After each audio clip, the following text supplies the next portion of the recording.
Hi friends, అందరికీ నమస్కారం. Welcome back to Taj cooking channel. ఈరోజు మన కిచెన్లో రెసిపీ వచ్చేసి ఎంతో రుచికరంగా ఉండే కందిపప్పు తోటకూర కాడల పచ్చడి. ఒక్కసారి ఈ పచ్చడిని మీ ఇంట్లో ట్రై చేయండి. వేడి వేడి అన్నంలో కొద్దిగా నెయ్యి వేసుకొని ఈ పచ్చడిని కలుపుకొని తింటే ఉంటుంది. ఆహా, మహా అద్భుతంగా ఉంటుంది. ఒక్కసారి ట్రై చేయండి. ముందుగా కొన్ని తోటకూర కాడల్ని తీసేసుకొని శుభ్రంగా కడిగాక దీని మీద ఉన్న ఈ నారని వీడియో క్లిప్లో చూపించే విధంగా తీసేసుకొని ఈ విధంగా చిన్న ముక్కలుగా కట్ చేసి పెట్టుకోండి. మనం తోటకూరనైతే కూరను వండుకుంటామండి, పప్పులో వేసుకుంటాం. కానీ కాడలనైతే ఒక్కోసారి పడేస్తూ ఉంటాం. అలా కాకుండా ఒక్కసారి ఈ విధంగా పచ్చడిని చేసుకోండి. మీరు తినే స్పైసీనెస్ని బట్టి ఒక 10 దాకా ఎండుమిర్చిని తీసుకోండి, 2 టమాటాలని తీసుకోండి, 2 టేబుల్ స్పూన్ దాకా కందిపప్పు. ముందుగా స్టవ్ ఆన్ చేసుకొని 1 టేబుల్ స్పూన్ దాకా ఆయిల్ వేసుకొని ఆయిల్ హీట్ అయ్యాక 1 టీ స్పూన్ దాకా జీలకర్ర, 2 టీ స్పూన్ల దాకా ఈ ధనియాలను వేసి కాస్త వేగనివ్వండి. ఇవి వేగాక 2 టేబుల్ స్పూన్ దాకా ఈ కందిపప్పును వేసేసుకొని కాస్త కలరు చేంజ్ అయ్యేంత వరకు దోరగా వేగనివ్వండి ఈ కందిపప్పుని. మీకు కందిపప్పు వద్దు అనుకుంటే ఈ కందిపప్పు ప్లేస్లో మీరు కావాలంటే నువ్వుల్ని తీసుకోవచ్చు. ఇప్పుడు మీరు తినే కారాన్ని బట్టి ఎండుమిర్చిని వేసుకోండి, మీరు తినే స్పైసీనెస్ని బట్టి వేసుకోండి. ఈ ఎండుమిర్చిని కూడా కాస్త దోరగా వేగనివ్వండి. ఎండుమిర్చి ఈ కందిపప్పు అనేవి చక్కగా వేగిపోయాయి కదండి, వేరే ప్లేట్లో తీసుకొని పూర్తిగా చల్లారనివ్వండి.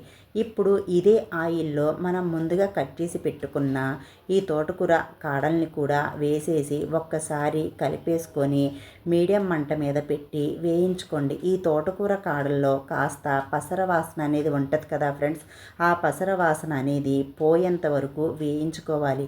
ఈ తోటకూర కాడలు అనేవి ఎంత చక్కగా వేగితే మన పచ్చడి అనేది అంత బాగుంటుంది.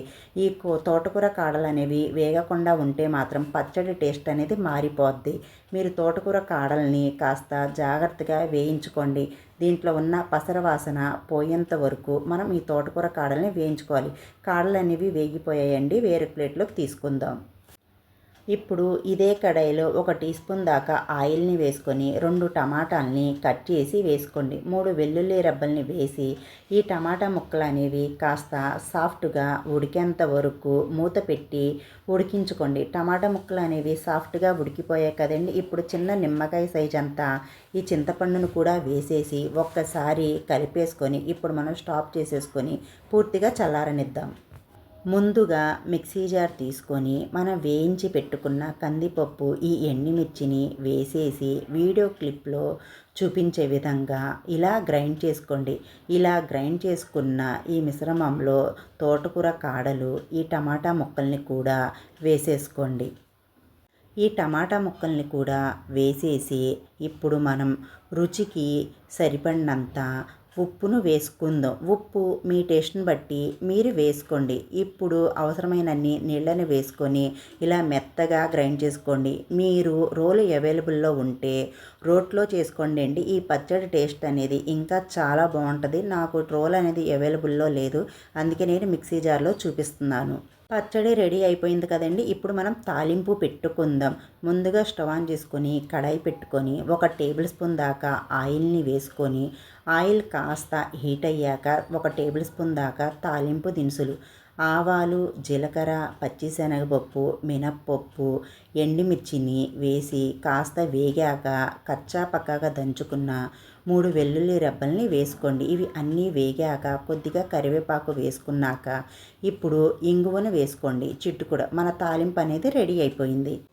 ఇప్పుడు ఈ తాలింపులో మనం ముందుగా గ్రైండ్ చేసి పెట్టుకున్న ఈ పచ్చడిని వేసేసుకొని లో ఫ్లేమ్లో పెట్టుకొని ఒక 2 నిమిషాలు ఈ తాలింపులో వేగనివ్వండి. ఇప్పుడు కొద్దిగా కొత్తిమీరను కూడా వేసేసి కలిపేసుకోండి. ఇంతేనండి, ఎంతో రుచికరంగా ఉండే కందిపప్పు తోటకూర కాడల పచ్చడి రెడీ. వేడి వేడి అన్నంలో కొద్దిగా ఈ పచ్చడి వేసుకొని తినండి, దాని రుచే వేరు. ఈ వీడియో నచ్చినట్టయితే మా వీడియోకి ఒక మంచి లైక్ ఇచ్చి మీ ఇంట్లో ట్రై చేసి ఒక మంచి కామెంట్ అయితే పెట్టండి. ఇలాంటి మంచి మంచి రెసిపీ వీడియోస్ కోసం మా ఛానల్ని సబ్స్క్రైబ్ చేసుకోండి. పక్కన ఉన్న గంట సింబల్ని యాక్టివేట్ చేసుకోండి. Bye friends.